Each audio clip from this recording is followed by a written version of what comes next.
10 साल 10 कमाल सीरीज के आज के एपिसोड में हम देखेंगे कि कैसे मोदी सरकार के बीते 10 वर्षों में बदली भारतीय अर्थव्यवस्था की तस्वीर। आज देश का विश्वास पक्का हो गया है कि अब भारत की विकास यात्रा रुकने वाली नहीं है। प्रधानमंत्री नरेंद्र मोदी जी के नेतृत्व में भारत के विश्व की 5वीं सबसे बड़ी अर्थव्यवस्था बनने के साथ ही आर्थिक विकास के एक नए युग की शुरुआत हो चुकी है।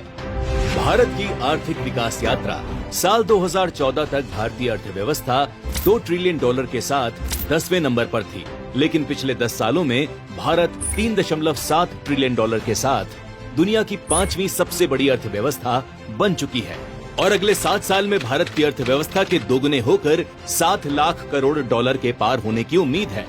महंगाई दर साल 2004 से 2014 के बीच भारत की औसत महंगाई दर 8.2% रहती थी, जो बीते 10 सालों में औसतन 5% रही।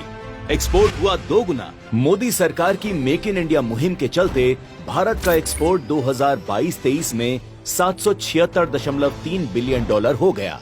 स्टार्टअप में बढ़ोतरी 2014 से पहले जहां सिर्फ 300 से अधिक स्टार्टअप थे, वहीं आज 1 लाख से अधिक स्टार्टअप भारत में खुल चुके हैं।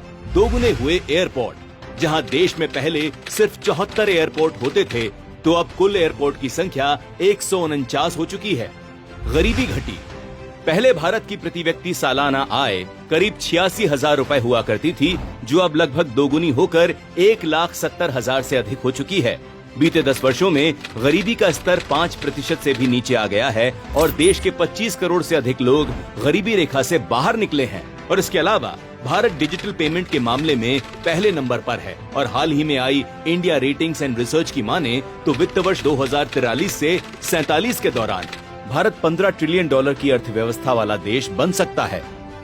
ये मोदी जी के मजबूत नेतृत्व का ही परिणाम है कि कोरोना जैसी भयानक महामारी और वैश्विक मंदी का सामना करने के बाद भी भारत आज आर्थिक मोर्चों पर दूसरे देशों से कहीं आगे नजर आ रहा है और विश्व की तीसरी सबसे बड़ी इकोनॉमी बनने के लक्ष्य पर तेजी से आगे बढ़ रहा है। 10 साल में अलग अलग क्षेत्रों को मिली नई उड़ान। ये था भारतीय अर्थव्यवस्था का कमाल। 10 साल 10 कमाल। कमल का बटन दबाएं, भाजपा को जिताएं।